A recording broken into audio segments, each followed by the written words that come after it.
All the rolling go, where am I to go? Meet Johnny, where am I to go?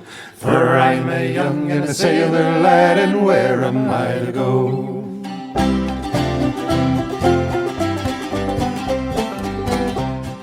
Hello, and welcome to Where Am I to Go podcast. Today we are in Forks, Washington. I had no idea how much stuff that has been found on the beach here. We are with John, and he's going to kind of take us through his museum and talk about what he's got. And I am just in awe. That's all I can say. Welcome, John, to Where Am I to Go podcast. Thank you. Well, this is 47 years of packing it off the beach. 8 years ago, I retired as the only plumber in town, and I made my plumbing shop into a museum and open to the public. And it's been more and more people all the time. You can't miss the place. No, I've built a lot of sculptures and stuff. And as you might notice, the glass floats, that's the holy grail of beachcombing, is to find a glass float. Right. So, tell us about the glass floats. well, the Japanese used them. Started making them in 1910 and quit using them in the early 60s when plastic came around. They used them for their nets and their long line fishing. Okay, and they're all different sizes. I mean, Yes. You've got one over here that's probably, just about 2 foot in diameter? Yeah, 2 foot down to 1.5 inches. And you can buy these.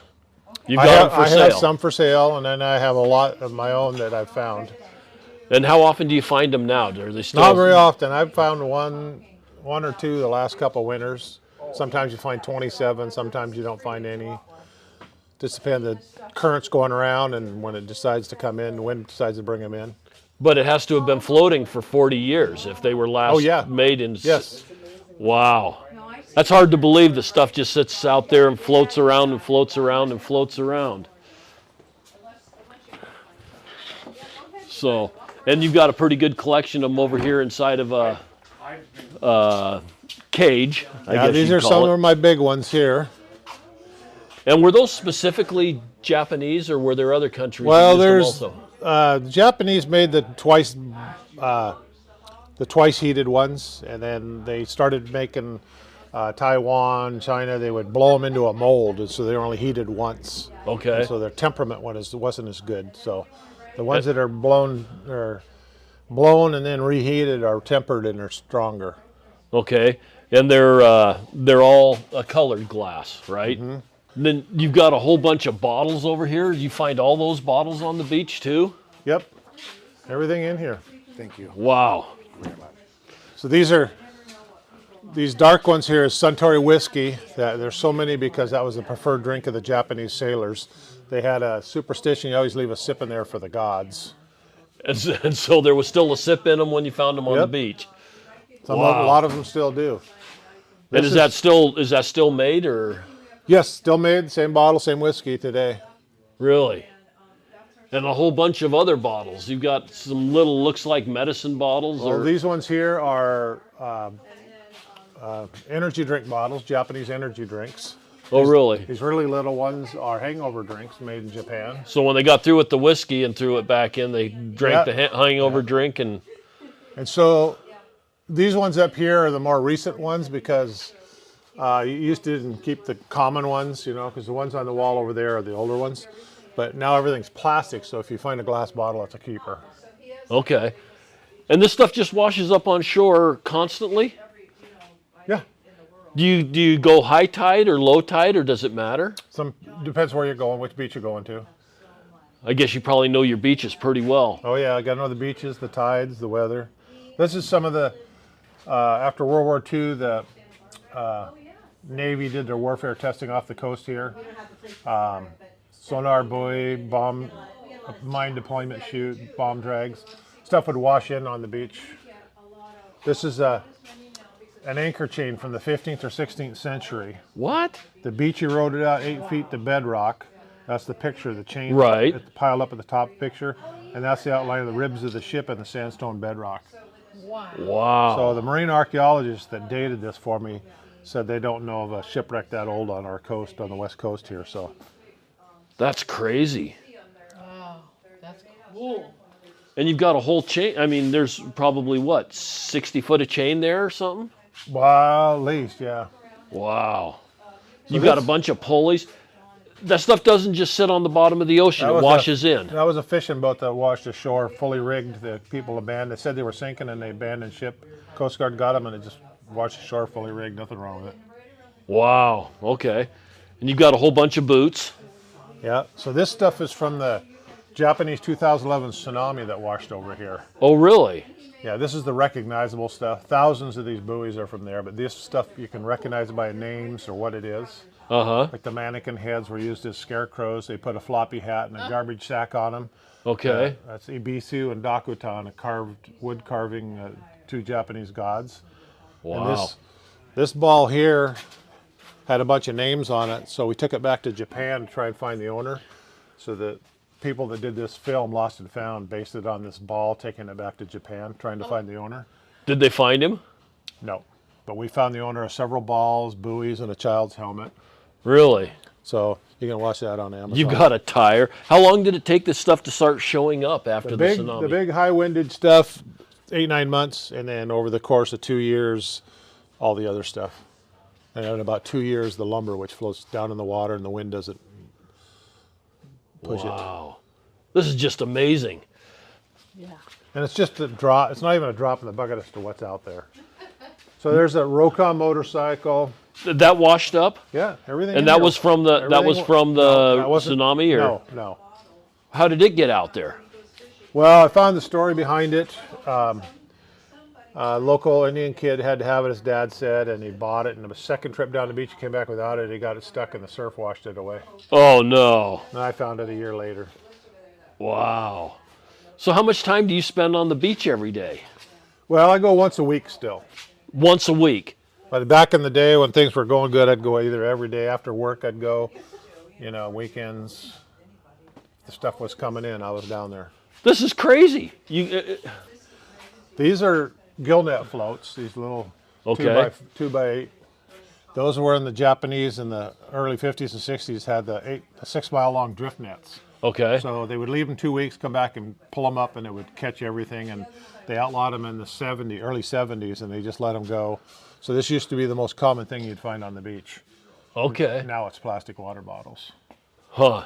And now you've got a cage here that's what, probably 8 by 8. That's No, it's 5 by 5, 10 feet tall. 10 feet tall. There's 25,000 in there. Okay. I was going to say, have you counted them all? And yeah, these I did. The ones outside's got the same size, and it's full, and it's got the same amount on there. Wow. You've got some fish light attraction buoys. So I made this to keep the kids busy, a sand table with toys to play with. And now what about all these rocks and fossils? You Okay, found all these on the beach too? Yeah, everything in there is on the beach. Everything. This is pillow lava. It's when the lava bubbles up in the ocean, superheats the sand, and cools really fast. This and the scallop shells are all 4 to 24 million years old. Wow.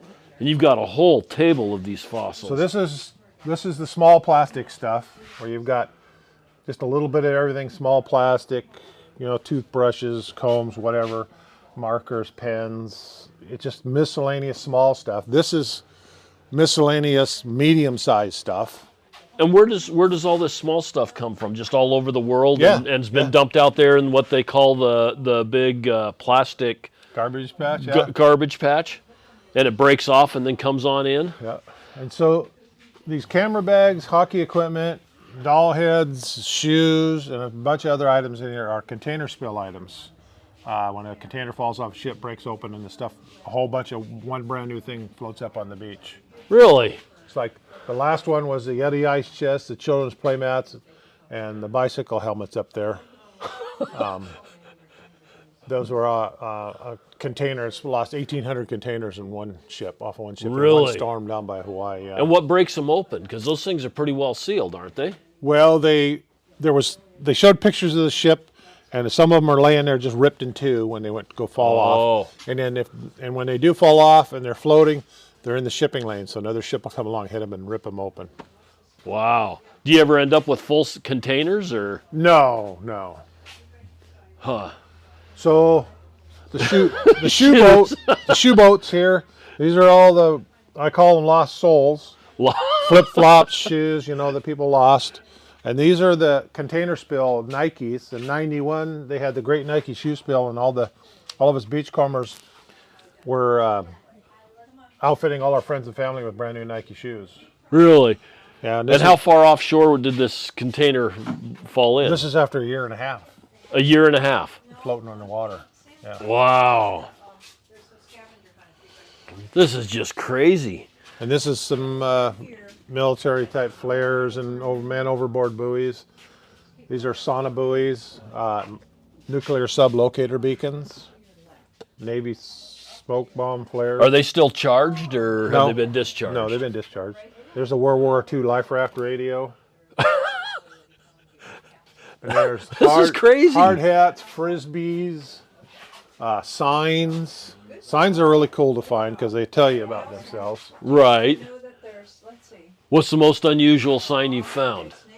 I like to sea farm in Norway because my relatives are from Norway, but How did that get over here on the Pacific coast? Must have fallen off of the ship. No, that's just the name of the farm. They Oh. farm the Atlantic salmon over here. Okay. And then the speed limit 12 and the off limits sign there. Right. So this is a bunch of, this is what I call my picnic section. Cups and koozies and bowls and forks and spoons. And, Aluminum cans full of stuff. yeah, balls. Lots of balls. I would imagine the balls would be fairly common, just people playing on the beach and Yep. they get carried out and then Frisbees the and next tide balls. brings them back in. A lot of them came from the tsunami. Really? Yeah. So then Wow. there's my brush section. Different brushes. There's pumice from all over the world. A lot of it from St. Helens. Okay, and that washed out the Columbia and then came back up Yep. on, well, that must have traveled It north. was all up and down the beaches. Yeah. Wow. So does your current primarily come in like from Alaska and works down the No, coast, or does it it go- come it from comes- California and work up? It goes up. It goes north up of Japan, turns and comes across before it gets to Russia. Turns and comes across here, turns the corner right here, and then goes down around California and then back around Hawaii, and it makes a big loop. Okay, so And and when it because co- of the turn right here, Yeah, you because end of the up turn, with, we're on the corner, it blows out. And then it also, when it comes across here, sometimes it'll go north. It's called the Aleut Gyre. okay. And so we're right on the corners, so we get any wind out of the west, we get it. Hats, Hats. hundreds of hats. Lots of hats from all over. This one here is the Navy, Japanese Navy. Wow. This is this section here is all bottles and cans. It's all got different countries writing on them. Pepsi can with Japanese writing. Japanese, Chinese, Lysol. Russian. I can recognize some of the cans and labels. Yeah. You know, Coca-Cola. And these are the survey stakes ripped out by the tsunami in Japan, Oh, really? property corners. Wow. And a lot of different wooden things here, buoys. These are wooden mallets from the old sailing ships. There's all the sake bottles. That was the preferred drink of the sailors too, the rice wine. Wow, these things have to be old, these mallets Yeah, from the sailing ships. That had to have been, what, 1800s? yeah. 1700s? So going back to the hats, I had my friend here at the my 40-year class reunion 10 years ago, and he come through here and he goes, "BoCon," he says, "I worked for Boeing. I worked for that outfit for 11 years." He says, "I probably knew the guy that wore that hat." And I took it down and I looked on the inside for a name, and I said, "Rich Clark. Do you know Rich?" And he goes, "Yeah, I worked with him for 10 years." Wow. That's pretty good. Coconuts. Coconuts. You've had coconuts come over from Hawaii, huh? Yeah. This is the toy section, everything you can think of, even a rubber chicken. Yes. Tennis rackets, squirt guns. So this is some more container spill. This is the tub toy one with the ducks, and they wrote a book called Moby Duck on it. This is one of my better items here. It's a sea lion bit this plastic crate and broke his tooth off in there. Oh, there's a tooth going all the way through the plastic crate. It's like a milk carton, but I don't know what it was. It was a lot taller bottles. Sake Oh, case. sake. And then this is a Boeing 727 jet engine center spinner cone.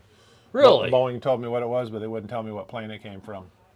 So it's a pressurized cylinder that had fire retardant in it. So if the engine caught on fire, this blew out, went through the engine, and put it out. They probably know what plane. Oh, I'm sure they do. It's got all the Because it's numbers, got all the numbers yeah. on it.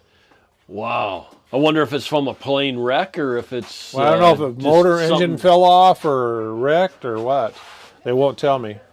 Huh. This is metal stuff here that people always go, how'd that wash up? And it's like it was either attached to something that floated or, you know. You've got some heavy stuff here.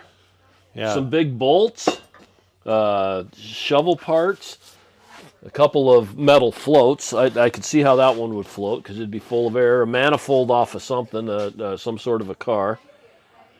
And And if there's like a Radiator boat on parts the beach, I'll take parts off of it.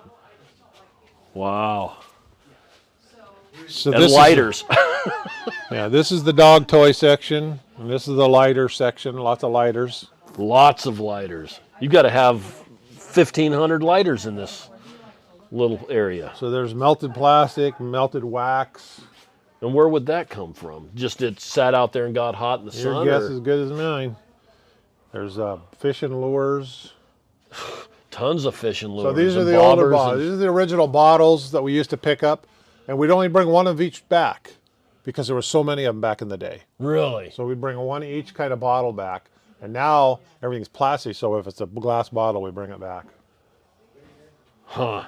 Dolls? This was the first container spill I've ever brought back. Was from the 70s. And it's a bunch of Raggedy Ann heads. Yep. Were the rest of the Raggedy Anns there, or were they just bringing them No, back they were to just sew on? they were just the heads. Just the heads. That's crazy. There was hundreds of them, thousands of them in and out of the driftwood. It's pretty crazy. Wow. Fishing poles, tape. So this is what they do use now on the nets. Is these plastic ones from here down to there. Uh-huh. And before that, it was these styrofoam ones. Right. Before that, the natural one was the cork back there you saw, and the cedar floats here. Okay. And then they went to glass.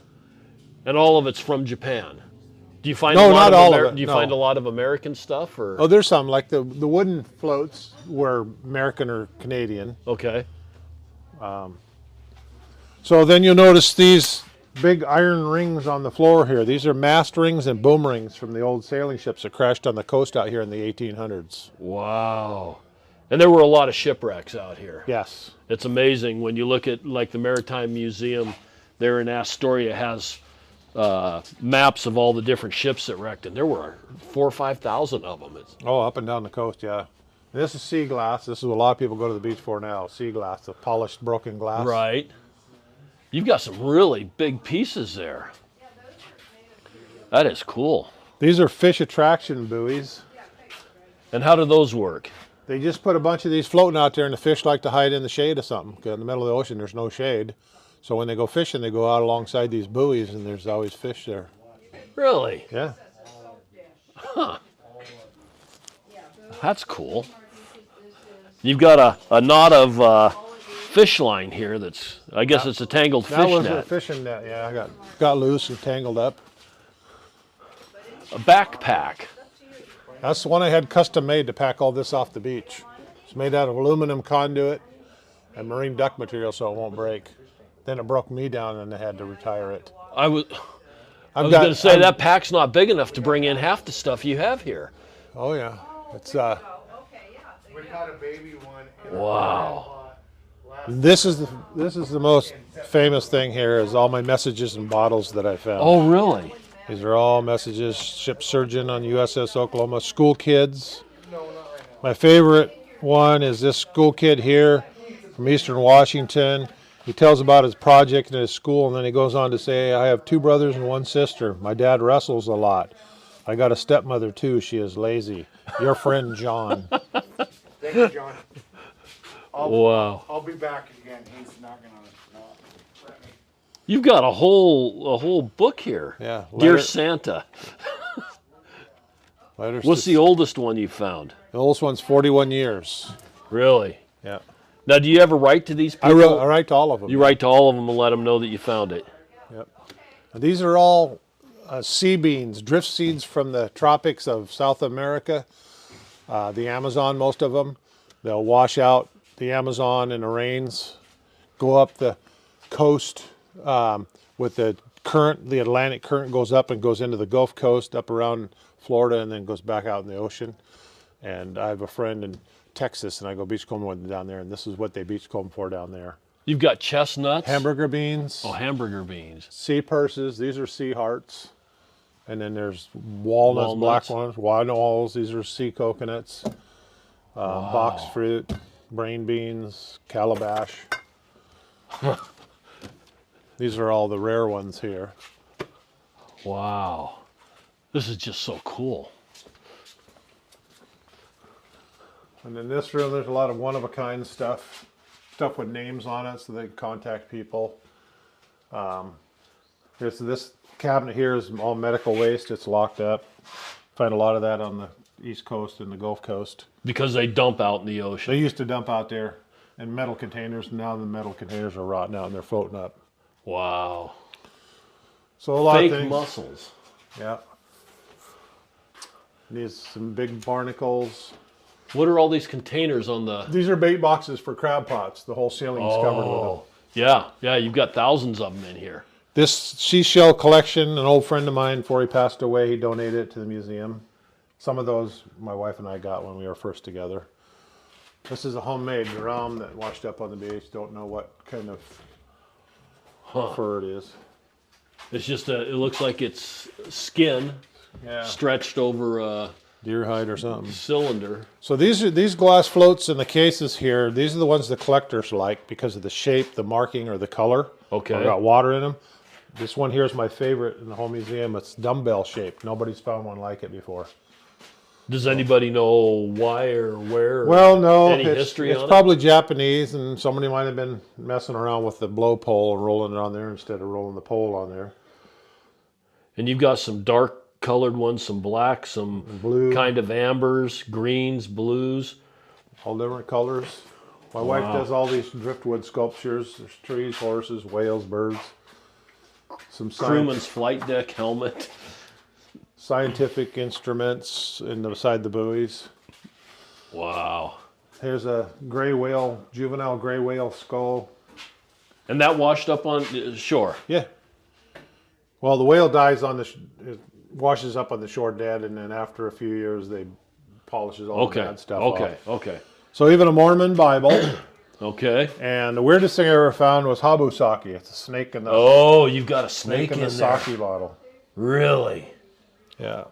So the Asians would put the habu snake in there, and it would drown when it got in there, and they would release its venom when it drowned. But the alcohol neutralizes the venom, but when they drink it, they think they're getting the mojo from the snake. So this case has some of my best stuff, like knives, net mending tools, stuff from shipwrecks, carved bird, carved slingshot, whale air bones, whale teeth, ambergris, fossilized whale vertebrae, and the mammoth tooth are 4 to 24 million years old. Wow. There's coal from a coal shipwreck down south here. There's a leg bone from a Spanish explorer, short-legged pony from the Gulf Coast. That's the first place the Spanish brought their horses, was into the Matagorda Island there. When they come to the Americas. This is crazy. And these are dead eyes. This is what they have to separate their rigging ropes on a sailing ship. The ropes that go up to run everything. This is crazy that this stuff's still washing up. Got special sake bottles. I got ginseng root in Korean wine bottle. Cornelia agate. I've got some Mortar and pestles. native anchors and grinding stones and stuff. Lots of bobbers. These are drift cards that they sent out to see where they drift to. And these were University of Washington drift study, the big umbrellas there. Jellyfish ones. Heart rocks. I got, Oh, look at the size of that the sand dollar. Yeah. That thing's, what, 6 inches in diameter? 8. 8? That's huge. I've never seen one that big. These are We always called these turtle rocks till I had a geologist, cousin of a friend of mine, looked it up, and it's a vitrolic pillow lava. Huh. I do a lot of art out of a lot of my stuff, as you probably noticed outside. Oh, outside, yeah. We're just on the inside. We haven't even started to the outside yet. This is just amazing. This place is fascinating. I wish I could say I found something on the beach, but I Because I was there first. yeah, I guess. Driftwood, a boat anchor, some boat anchors. Got more driftwood. I made a hanging chair out of a buoy Oh, and whale bones, rib bones, vertebrae. That 9-foot bone there's a lower jawbone from an adult gray whale. the boat? Did the boat wash up too? No, that was a Oh. friend of mine's dad used that for trapping years ago. Okay. So out here, this is all my rocks over the years. I had them all, and there's 46 buckets full of rocks that I just been packing off, and I decided to just put them out so people could see them. A couple of anchors. Now up here, there's a boat sticking out. That was my boat that I used to run across the lake to get into a trail to the beach, and I had to retire it. Built the plastic jug sculpture. There's 3 boats full of buoys. One of them came from the tsunami. Then I've got a Hobie Cat catamaran there. It's on a swivel. I just have to waiting for a calm day to put the sail up, and it turns in the wind. Oh, okay. You found the boat from the tsunami, or you found No. all the floats? No, the floats. Okay. No, that one boat in the middle is from the tsunami. From the tsunami. With the one okay. with the silver thing sticking out of it. Right. I found 4 boats that just blew over from the tsunami, but that's the only one I brought back. Okay. Wow. And he's got floats out here of all different sizes, from floats that are probably 7 foot tall and 4 foot in diameter to just small ones for the gill nets that are just, yeah. All those tires and wheels came from the tsunami there. Oh, really? Bunch of crab nets.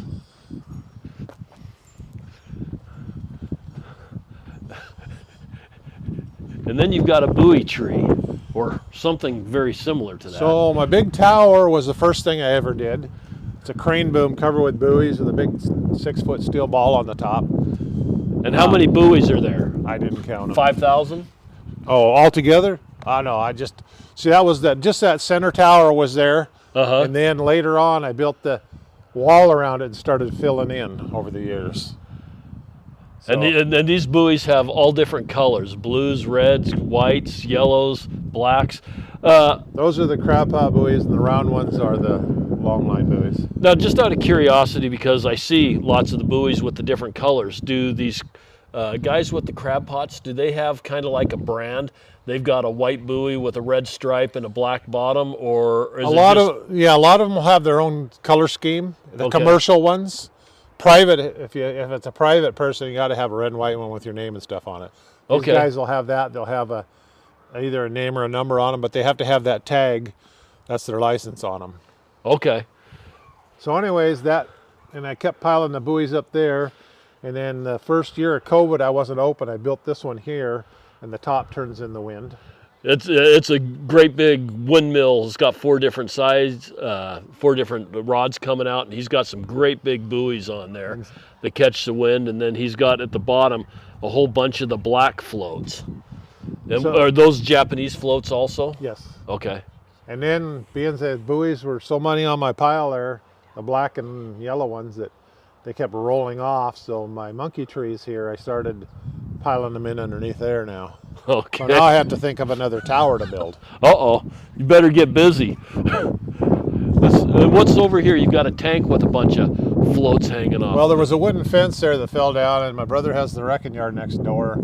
I told him to put those old fuel tanks up there, and I'd cover them with buoys for a fence. Oh, cool. Okay. And that all works. those buoys came after the tsunami. Oh.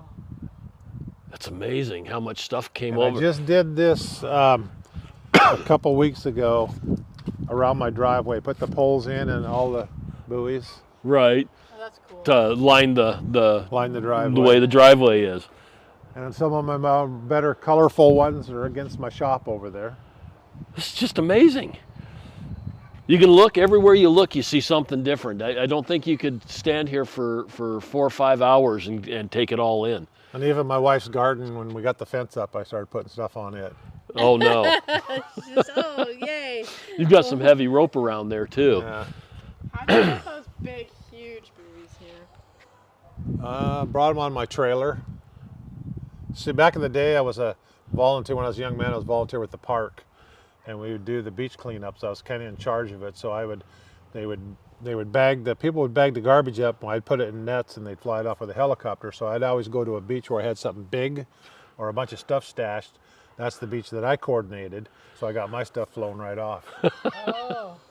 I was going to say, when you find some of this really good stuff that's too big to pack off, do you have to call somebody to come sit by it so another beachcomber doesn't pick it up? Or Well, no. If it's too big anymore, I just take a picture of it. Oh, Because you can't fly the beach anymore because it's a marine sanctuary. right. You can still remove anything that floats up on the beach, though? Yeah. Okay. I mean, there was a $500,000 safe boat, which is the boats like the Fish and Wildlife and the Navy and the Coast Guard use with the rubber around it and the outboard motors Right. that you run around with. There's one of those washed up on the beach, brand new, and I tried to get my brother to come down with this cat trailer and yard it off for me, and he wouldn't do it. And next morning, the Coast Guard come and claimed it. So Oh, it's the first come, first claim gets it? yeah. So That's these interesting. big steel buoys, they're all Russian buoys. Oh, really? They made their buoys out of steel, so they used their all their brass and stuff for the war, for munitions and stuff. And so these are World War II vintage? Yeah, probably most of them. Huh. And then this stuff here is just a lot of lumber from the beach, big beams and Things that washed away from different wharfs? this. When I first started beachcombing, there was a lumber spill out here, and I was dragging lumber back off all the trails. And this part of my garage here was here before the house was, and it's built with 85% lumber from the beach.